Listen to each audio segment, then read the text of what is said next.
Well, welcome back. It is time for our second interview. And the government has banned the importation and consumption of genetically modified foods. So today in studio we have Willy Tonui, the CEO of the National Biosafety Authority. Thank you so much for coming in and taking the time to come into Power Breakfast. Thank you. Thanks for having me. I'm glad to be here. Fantastic. So maybe we should just start, if you would, by clarifying and explaining what the National Biosafety Authority is all about, what you guys do. Yeah, thank you. The National Biosafety Authority is a state corporation established through the enactment of the Biosafety Act of 2009, and is mandated to regulate genetically modified organisms. So right from the beginning, when you're developing the idea, developing the research, doing confined field trial, doing any kind of handling up to commercialization is what our mandate is. So perhaps you could just take us through from the very beginning. Yes. What exactly are genetically modified organisms and how are they developed and what is their applicability so we have a better understanding? Yes, our systems, the plant or animals, the fundamental of life is about genetics. So genetic modification is about altering the genetic makeup of a plant or an animal to enable that organism to manage at its advantage. Take, for example, a plant. A plant may be susceptible to a disease, or they don't tolerate herbicide, for example. So by replacing a gene with one that infers resistance to that, you're genetically modifying it to withstand that negative disadvantage that it has. So the whole spectrum of genetic modification is about improvement. Yeah, so either plant improvement or animal improvement to withstand, to confer some positive effects to that plant or animal, and so that it can survive. When you talk about biosafety, right, one assumes there is a danger. Yes. What is the danger? Biosafety is biological safety. Yes. So it's a safety from biological materials. So when you look at the entire spectrum of biological materials, it's assumed that not all biological materials are safe. You have highly infectious materials like the bacteria, viruses, and all that. So biological safety is about those procedures and systems that you use now to protect yourself against those biological materials. So who do you deal with when you're an authority? As an authority, we deal with everybody. Our scope or the mandates spreads from all sectors, agricultural biotechnology, infectious materials. But the Act is very specific. It mandates us to look at the genetically modified organisms and also to regulate biotechnology. So in Kenya, there Yes. is a ban on the importation or consumption of genetically modified organisms. Why is that the case? Yes, it's true. There's a ban, and that was determined by the cabinet last year. There was this paper With your advice? There was this paper that came up, the Seralini paper, and what happened is, as an authority, we gave our minister information pertaining that. So we advised them on the nature of that paper and the consequences of that paper. What is that? So they had information. What is that paper? A paper that was a research paper Done by a French scientist, Rolini, and it's about feeding rats with GM food, and then they developed cancer-like symptoms. And out of that, there was a lot of international concerns that indeed maybe GM food, when they are fed on animals, they develop cancer. So this was a research paper like any other paper, and as you are aware, in research you do research using animals. In a preclinical trial or when you are testing any substance, food or drug, you must use animals. So that was a paper that was at research stage. It wasn't a paper that would qualify that it can influence a regulatory decision. Is there any country in the world where GM maize, for instance, is consumed? Yes, in many countries. Like by human beings? Yes, by human beings. The truth about GM technology is that it's fully advanced. It's advanced in many countries. Maybe in Kenya here, it's still a controversial issue. But yes, worldwide, genetically modified foods or GM foods are consumed. I don't know what you mean, because the other day I saw in the newspapers that Americans, Europeans, many countries have banned GM food. Why is it that they want our Africans or that world to consume? No, that debate is there, and it doesn't mean that Africans are being targeted in any way. It's a technology that is fast evolving. It has actually been there for almost over 20 years. Yes. And it's just that we're still adopting it in Africa. But the Americans and the Europeans, they only develop regulations that supports this technology. So as anything comes into the market, it's prone to misconceptions and myths and fears, and that is what we're seeing in Africa now. But the truth of the matter is that before any GM food is approved for commercialization or to be in the market or for consumption, it has gone through a very rigorous risk assessment. And risk assessment is a tool that you use to assess the safety in comparing with the conventional one and the GM one. And it's a very rigorous exercise. You have to look at the peer-reviewed information out there and compare with the conventional one, that is the non-GM one. And as an authority, in Kenya, that is our responsibility. When the GM application comes to us, we look at the science behind it, and we look at it case by case. You cannot classify all GM materials together. They are different because of the genetic makeup in any material that you're dealing with. So we look at the information presented, we look at the data behind it, and make a decision on that. Okay, do you have the ability? Oh yes, we have a lot of ability. Yes, I would say that NBA is a role model for biosafety in Africa, and one of the best in the world.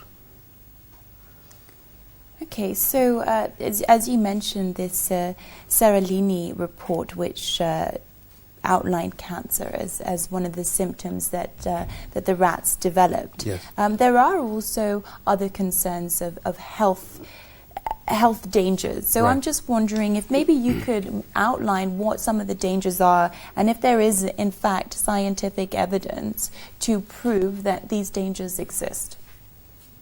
Yeah, so far I would confidently tell you that so far there are no specific authenticated health concerns about GMOs. And I mentioned earlier on about risk assessment. We do a thorough risk assessment. And when it comes to food, you have to look at substantive equivalence. Is it equivalent to the parent one?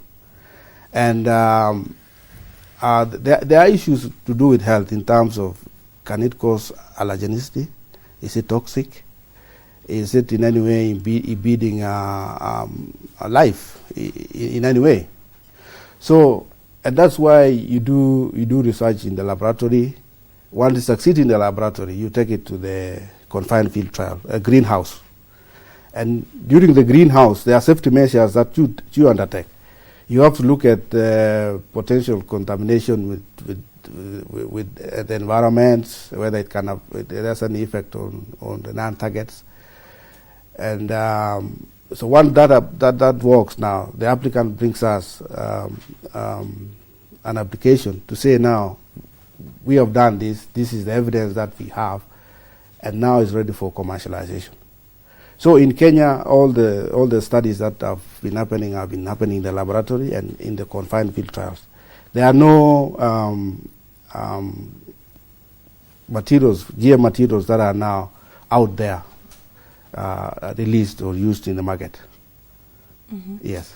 Okay, so you've mentioned that there is extensive risk assessment, yes. And that in fact the procedures that genetically modified organisms go through before they even are brought to an authority such as yourself are very extensive. Yes. But at the same time, there are these legitimate fears, yes, about the health risk. So I'm curious to know your position as the Biosafety Authority in advising the government on this ban. Do you agree with the ban? Do you think that genetically modified organisms should be banned?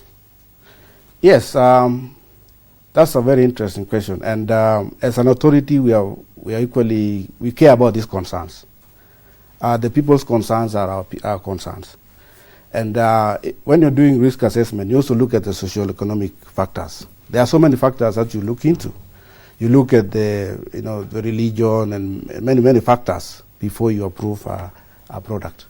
But what I want to tell the public is that they should feel confident. Any GM material that has been approved by the National Biosafety Authority is safe. And have you approved anything? And what is it? At the moment, we have approved items at confined field trial, and some for transit and imports. But at the moment, we haven't approved any product for commercialization. In this, according to this document you have just given us, this yes, frequent questions, the number of countries which have adopted GM crops has tremendously increased from 6 in 1996 to 29 in 2010. Yes. Some of the countries producing and consuming GM food include South Africa. They have that BT, whatever that means. The BT cotton, yes, yes. BT maize, and in South Africa and Egypt, and cotton in Burkina Faso and South Africa. Why can't we, if you can have GM food in South Africa, why can't we have it here and grow it and eat it? Yes, what happens is that developing a product takes a very long process. And it should also be supported by a regulatory framework. I don't understand. All you need to do is just import, get the seed from South Africa, plant it here, and eat it. I don't know whether that's what should happen. No, international regulations don't permit that. What should we do? We develop ours. We need to have a framework that tells you whether the food that you're importing or the plant that you want to grow in Kenya is to right conditions and also to our needs. So yes, these are the countries that are growing GM food. So what we do as an authority is that we look at the science behind what they have developed and how it is doing out there in the market, and then we approve it for our market. So maize grown in South Africa before it's imported to our country, we need to look at all those parameters. I don't understand. If South Africans are eating it and comfortable and yes, healthy, why can't we eat it? Yeah, in fact, we've received some food imports from South Africa. And it's been exported back? Or we eat it? Some have been eaten. But with how is people's that knowledge? The case if there's a ban on the importation and consumption? Oh yes, let me explain. The ban came in last year, and it's been in effect since towards the end of last year, and we are expecting. We were asked to provide information on the safety of the GM food, and also whether it has any effects, in terms of cancer. You're aware cancer has been growing in this country, which is a very legitimate concern to everybody, and including the government. So these concerns, I said, were because of that paper. And as an authority, we provided evidence that the food that are out there, internationally, commercially available, are safe. So we're hoping that the cabinet in future will look into the evidence, and then I'm sure they will consider lifting. But the cabinet is not the authority. You are the authority. Yes, we are the authority. If you say do it, they do it. Yes, we have said the food that we approve are safe. Let me ask you a question about cotton. Yes. In this country, we need a lot of cotton because we need to sell all that stuff instead of getting cotton from China. Yes. Why is it that cotton is, we can't grow cotton, GM cotton? We're ready to grow GM cotton if we receive an up. Why can't we grow? Because there's a lot of land that we can grow cotton that is resistant to. Why are we wasting time? I would say that as an authority, if we receive that application to grow GM cotton in this country, I think there is sufficient evidence out there that GM cotton is safe. What do you mean get application from who? Oh yes. Well, I thought what you were going to say is you say this cotton is good, great, let us make clothes. Okay, maybe in your language, if any GM cotton is brought to us and we ask to plant, we look at the whole parameters and consider it or reject it. So basically, before any implementation of genetically modified organisms, be it cotton or maize or anything, before any of that happens, there needs to be an address in the legislation that needs to change for this ban to be lifted. Is that what you're saying, before we can actually apply this technology?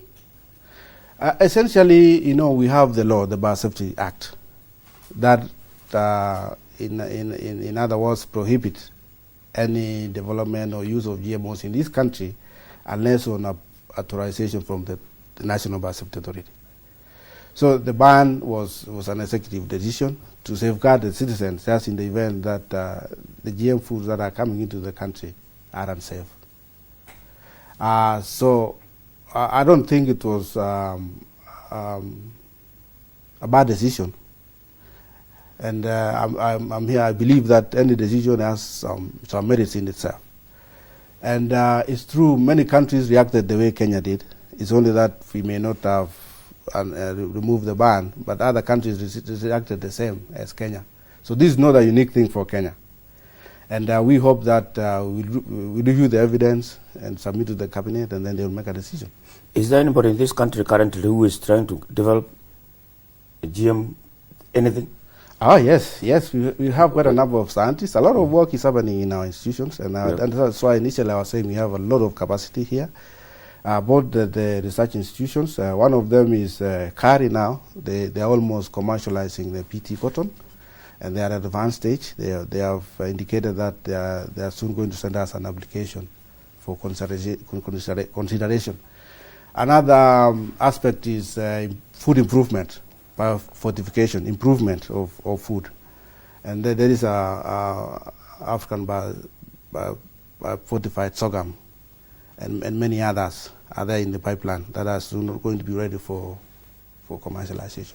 So there's lots happening when it comes to genetically modified organisms, but maybe you could just outline what the benefits are of GMOs. And there's a lot of talk of it being used to alleviate hunger by increasing food production. So maybe you could talk a little bit about why it would be in the interest of the country to look at genetically modified organisms.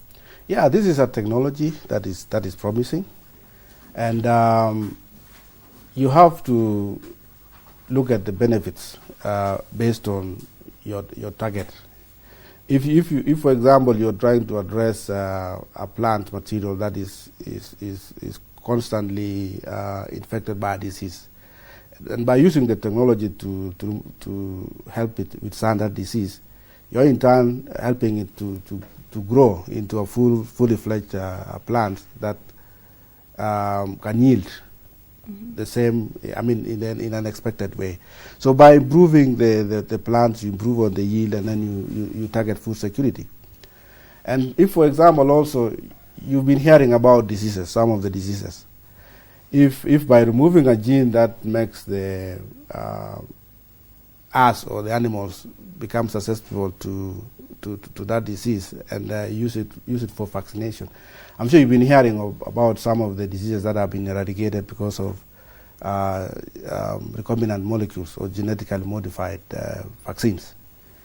And so these are some of the positive effects that are there. And the effects of the technology itself has been very much advanced. You've been reading in the papers also about some people also using stem cell research, developing meat, for example. So this technology is used to develop solutions, that affect us as mankind.